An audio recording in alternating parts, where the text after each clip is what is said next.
Hello everyone and welcome back to the CO2 Rundown. I'm your host Chad Owens. Happy Monday. I hope you all had an amazing weekend and you got a chance to reset, relax, and recover, and you're fueled and ready to go. Friendly reminder, make sure you get yourself a football fever ballot in today's Honolulu Star-Advertiser. Make your picks and give yourself a chance to win trip for two to Las Vegas thanks to Vacations Hawaii plus $500 cash. We've got a grand prize at the end of the season, a Big Green Egg Kamado Grill, so continue to enter each and every week. You must turn in your football fever ballots by Wednesday to select Long's Drugs. Mahalo to Long's Drugs for all of their support. Let's continue to support local and make Long's Drugs a part of our days. Let's dive on in to the CO2 Rundown.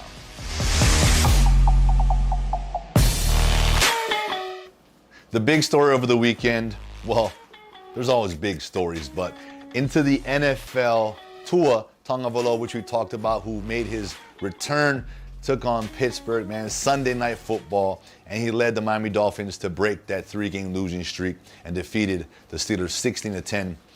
Started out hot, man. I love what they were doing with Tua. I love how they were just getting the ball out of his hands quick. He was making those decisions, but he did run around a little bit, and there was one play where he took off and I thought he was about to slide, but ended up putting his shoulder down, right, trying to fight for that first down.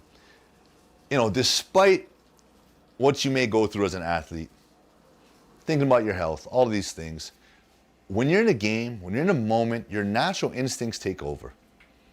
And his competitiveness, that's just who he is. That's just what it is. That's what it is. And I believe there's that fine line. But as a coach, all you can do is support your players and coach them up. You don't want to overcoach them. You don't want to change what they do. Allow them to play the way they've been playing. Hey, with some minor adjustments.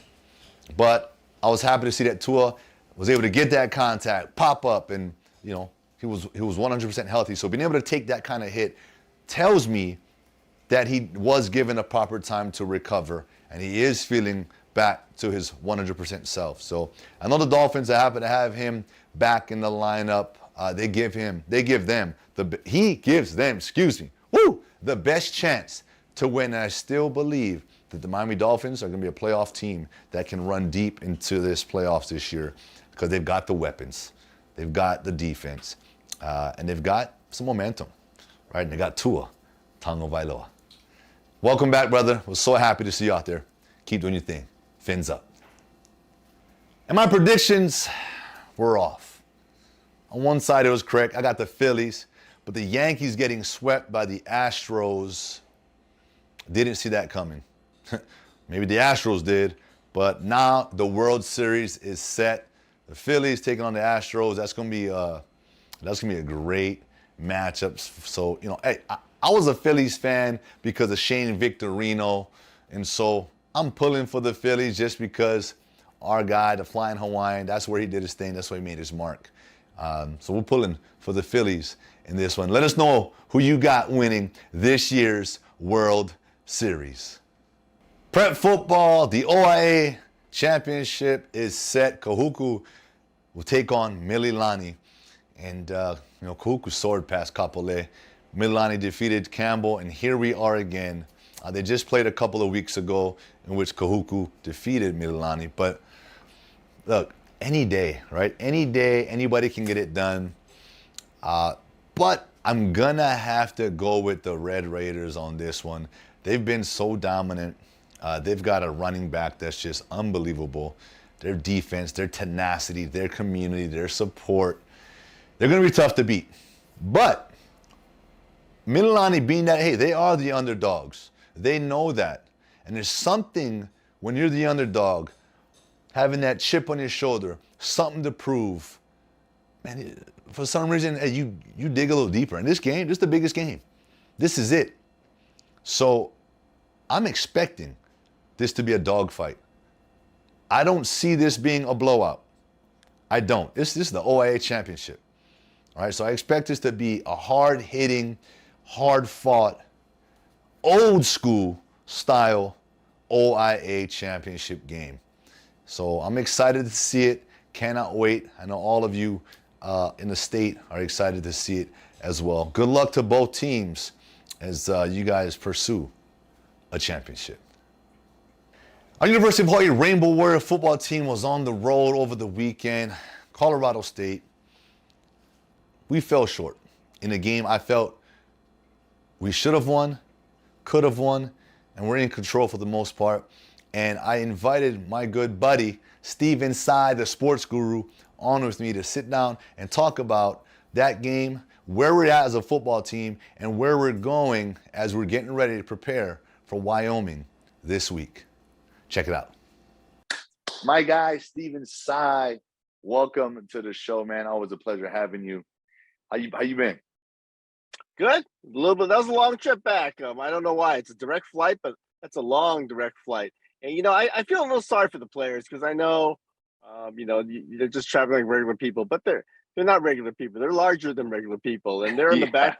They're in the back of a plane, and that's a 7.5-hour flight coming back. And I think they had it was a little exhausting, and I think problem was Timmy had trouble with his Wi-Fi, so he couldn't watch anything for like 5 hours. Film. He studied he studied the film of the game and everything, but then there's the entertainment portion. He brought 2 of his kids on the trip, and They just had to, that was a little bit tough.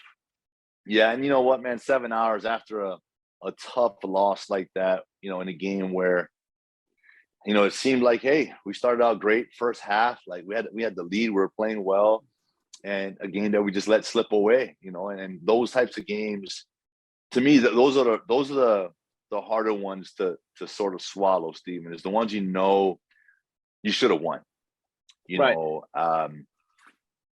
Flying back from the Michigan, and it's like, okay, like it was a great experience. Like, we learned more about ourselves. I think we found ways to get better, but Michigan, right? But now in this game, a game we had control. We were moving the ball. We were playing good defense, doing all the things right, and we just sort of found a way to lose.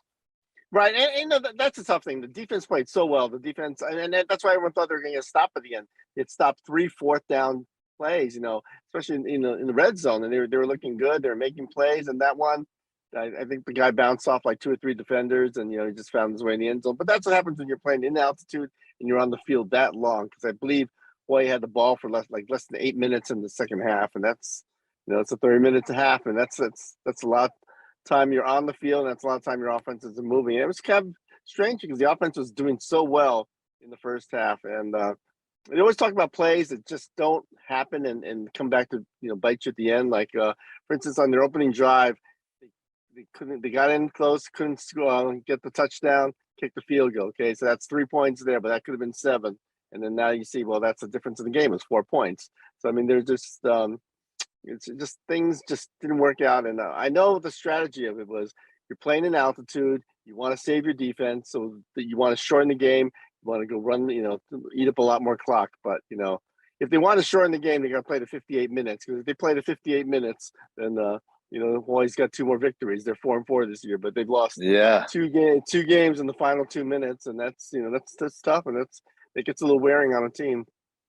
Yeah, true. But you know what? Like, we're getting better. And I think we're getting better. We're more competitive. And, I spoke with Timmy. I speak with him pretty frequently, right? And I just love the fact that he stepped up, took initiative, made the change offensively. And this is an offense that, takes time to develop. The time with the quarterbacks, the receivers, being on the same page. We've got a great running back. We've got a good set of running backs. We've got a great O-line. We can run the ball. Now with this air attack, the balance, defenses has to prepare for that. I think we give ourselves a really, really good opportunity to compete now. Now it's like, okay, we got better. How do we get to the next level of starting to dominate on offense, right? Our defense is playing with way more intensity. We're making tackles. We're making plays. We're confident. We're flying around. How do we complement that with dominant offensive football, dominant, And I think that a piece that's missing is that special teams factor, right? Yeah. Special teams is that X factor. It's that difference maker in the close games, helps you elevate, getting a big return, getting hey, we got the block punt, right? The other game, things like that, making plays on special teams, I think is that last little piece that I think we can start to develop a little bit more. And man, we're going to be very competitive. And I love where we are right now. Yeah, I'd love to be 4 and 4 you said, like, I think 4-4 was realistic. Yeah, I think that'd be great. We could be undefeated in the Mountain West. Yeah. It's so, I like what we've become, and I think we're going to continue to progress and get better and better and better. Yeah, and so it's going to take a lot of things, but most of the things is going to take repetition, and it's also sticking to what you believe in. And the thing is, all these coaches because you play with these coaches. You know how they are. You know how competitive they are.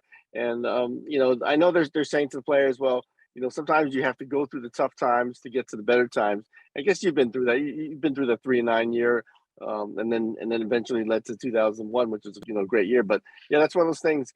These are tough lessons, but as long as you learn from lessons, they're good. If you're going to just absorb these and keep getting new, more and more lessons, then maybe that's not such a good thing. I think you have to learn from these. You have to bounce back, and you have to make plays. And you can draw it up, you can do everything, but you've got to make plays. You got to catch the ball. You've got to not fumble or snaps. You can't, and you can't create penalties. You've got to know where you have to be at all times. And that's one of those things that will come with time.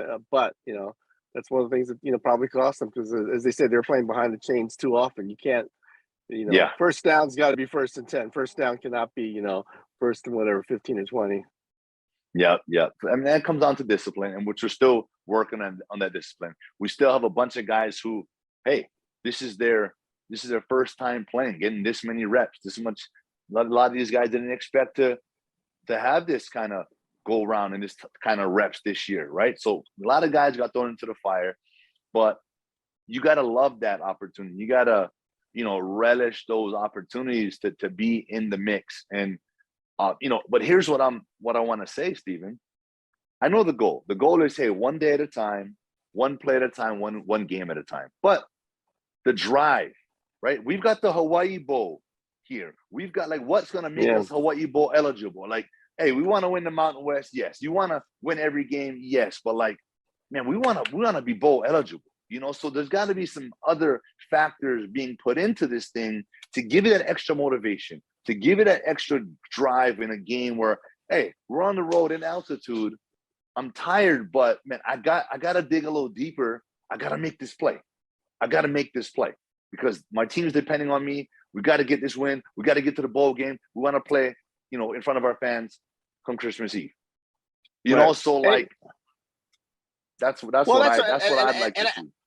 And I think Wyoming this week is going to be a really good test because Wyoming is going to be physical. They're going to come at you. So it's not so much, do you respond and they score a touchdown? They're going to come pounding at you. So that's how you respond. They're going to try to hit you in the face every play. Do you respond or you not? And I think there's the mental aspect of this football team, and there's also going to be the physical aspect. And they've trained for this. They work for this. I don't care if you're down to your second, third string guys. This is what you play for. You play for a good physical game. Hawaii loves physical games, and it's playing at home. So this is their chance to respond. It's not going to be anything tricky or fancy. It's going to be Wyoming's coming at you. Do you stop Wyoming? Yeah, I agree. Hey, good old-fashioned smash mouth football. This is the way you bounce back. It's by hitting harder, being more physical, and we're at home, so taking advantage of that and really just, flipping that switch to hey, this is our house, and we're going to hit you in the mouth. You're going to hit us, we're going to hit you back twice as hard. We're going to keep coming. We're going to keep coming each and every play. I think that type of mindset, that mentality, that's warrior football, right? And let's not forget the Paniolo trophies at stake. Yes. Come on, huh? I don't know what happened to the original Paniolo trophy. Some cowboy ran off with it or something. But the Paniolo trophy, there's something at stake, and I don't care what your record is. I don't even care if it's a real award or not. Playing for something means something, and you've got to find little motivations. And yes, Hawaii's been Hoist on Panolas. They've been built on this. This is important. Yeah, it is. I mean, every game is, but it's always good to have a little extra something on the line. Yeah, That's sure. like Yeah, rivalry little games, side bet, playoff right? games. Hey, the Paniolo Trophy. So yeah, I'm excited for the week, man. It's always, that's the one thing I love about football, Stephen. It's especially during the season when there's another opportunity around the corner the next week. You just can't wait to get back to work. And I know that's what these coaches, these players, getting off the flight, getting back home, getting back to work, getting back to getting better, working harder, correcting the mistakes, finding a way to just take advantage of the leads, right? Finding ways to score touchdowns as opposed to getting field goals, things like that. I mean, and we're going to get better. And I've seen it the whole season from game one, right? Where we were to where we are now. I think we're a completely different football team. It's showing a lot more competitive. And, we still got a lot of ball ahead of us. We could still get bowl eligible. I believe that. And we need to start off with this week, though. We got to get this done. We got to beat Wyoming. The other thing too is it's football. They're playing football now. Whether you're losing and winning, it doesn't matter. It's football right now. How are you going to feel in March or April when there's no football? Okay, you might have the XFL or whatever that thing is, but when these players are running for like no reason at all, in March or April, and that grind, this is what they ran all year. This is what they worked for this. this. So if you got a little owie, you got to suck it up. You got to play. You got to do everything because there aren't that many games. Only 5 games guaranteed left, and for fans, for the players, and just enjoy it because March and April, it's not so much fun if you're a football fan. Yeah, true. Hey, you heard from Stephen Tsai, man. Lick your owies and let's go play some football. Well, look, Stephen, thank you so much for joining us here on the CO2 Rundown. I always love your perspective, your passion, your insight. And we can't wait, man. Another week. Let's get it done. All right. Take care. And Right let's on. get that Chad Owens Jr. back on the field. Yeah, let's go. He's working, man. He's working. So we'll see. All right, Stephen. Thanks. Yeah. Aloha. And that is it for today's show. I want to thank you all so much for tuning in with me on this beautiful Monday afternoon. Hey, regardless if we had a little bit of rain this morning, it's cloudy. Like, I always consider it beautiful because we are living in Hawaii. So it's a beautiful day each and every day. We are so blessed. Thank you guys so much for tuning in. Don't forget about your football fever ballots. Go get that and turn it in to Select Long Drugs by Wednesday. And mahalo once again to Long Drugs for all of your support of the show. Guys, I'm gonna see you come Wednesday. Enjoy the rest of your day. Foot on the gas pedal. Let's start fast this week. Make sure we're setting up for another winning week. Aloha.